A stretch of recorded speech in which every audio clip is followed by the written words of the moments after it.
Hello guys, today my name is Ajay Bhattacharya and my wife and me came up with this idea of recording this video. We generally are one of the best cooks around in the neighborhood, so we thought that we would record one of our creations.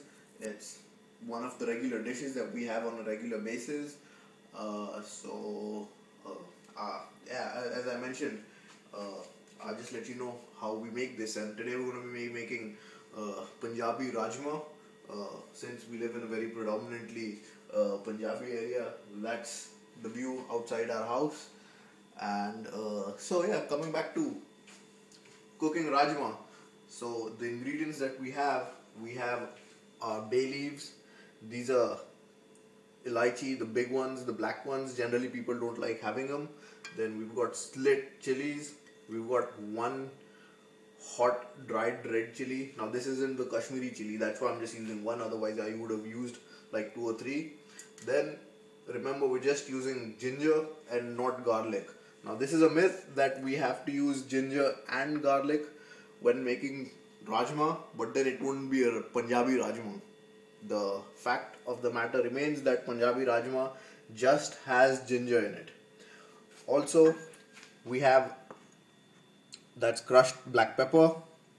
We've got a little salt. Now we do live in England, so I'm going to use a little bit of sugar. Sorry again over there. Then we've got garam masala, which is made by my mother, handmade by my mother. So it's always going to taste different. Now this is Kashmiri chili, which isn't that pungent. We've got salt. We've got asafoetida, hing, in other words. We've got turmeric, we've got dhania powder, we've got cumin powder, and this is cumin seeds. Very nice sunflower oil. We want to be cholesterol free. Then we're using organic tomato, and then we've got Rajmah, which are red kidney beans, and we've got some cilantro, which would be dhania patta. And then the very much important, the ladle and the non-stick cooking vessel.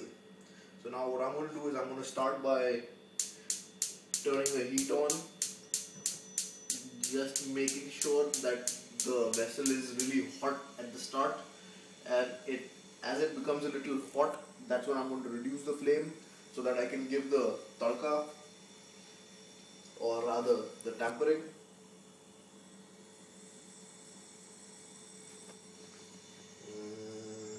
There you go. So now we start off with putting some oil.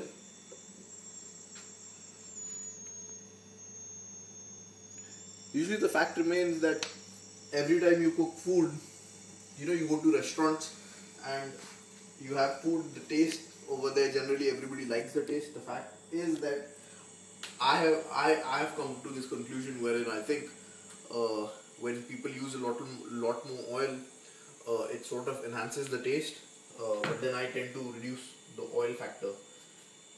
Now just let's see if the oil is hot. It does seem to be a little hot, but I'm going to do my own little testing. I'm going to put in a seed of cumin to see if it crackles. No, it still hasn't crackled, so we're going to wait for another moment, and then just wait till that happens. And as you see, I actually have everything ready over here, so it's not going to take that much time.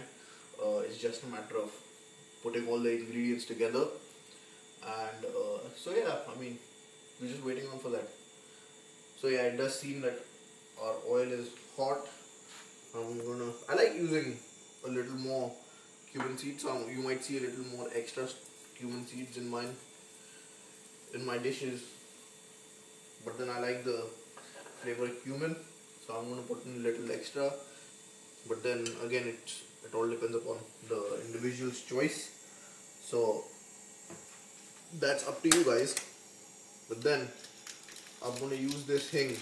My mother, my entire family, we've been using this hing for God knows since when, and it's like one of the best things. So I'm going to use just a little bit, And whenever you're using hing, make sure that the heat is at its lowest, because hing tends to burn very quickly. So that's that. I like to do a little bit of cleaning up myself. Then I put in tej patta and the lychee, the garam masala, the red chili. So that's that. Now I'll just give this a quick stir. Make sure that you cut the side of the chilies, otherwise it will bloat up and splatter on your face, and you don't want that to happen. So now what I'm going to do is I'm going to put in my chili, green chili, and then I'm going to put in ginger. Now remember, all of this is going to be cooked on very low gas, because we don't want them to burn.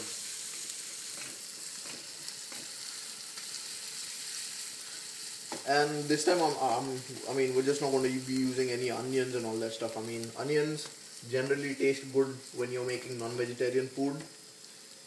So it's highly recommendable that we don't use onions in vegetarian food.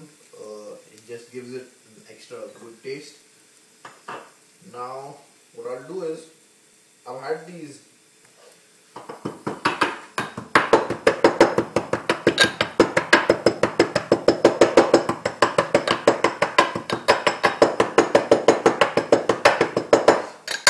my wife crush the pepper, but they weren't crushed to the expectation, so I had to crush it a little bit more.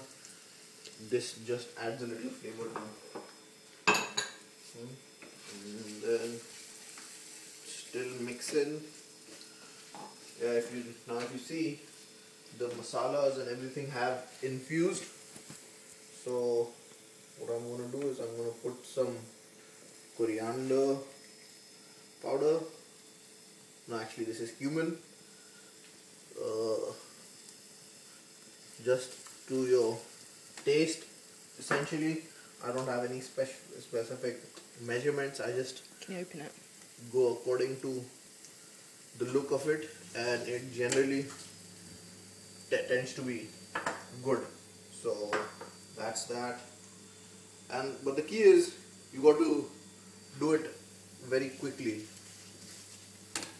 And then That was haldi.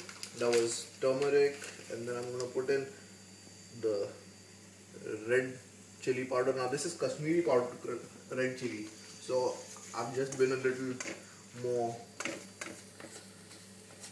made a little bit more use of it, because it does taste a lot more better and it's less pungent.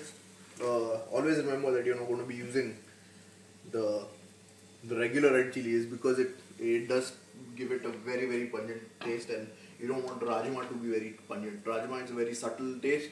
So now now you see that all the oil has started separating from the masala, which means that all the masalas and all the oils in the masalas have fused in. So now I'm just going to put in the chopped and peeled tomato puree. So that's that. Yeah. So now I'm just going to increase the flame, because now the tomato needs to cook.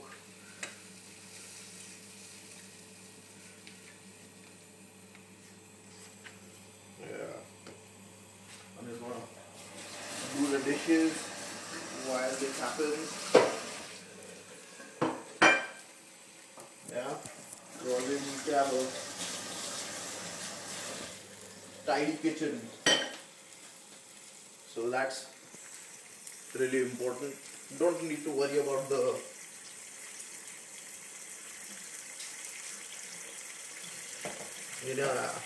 I just like to make sure that my kitchen is clean.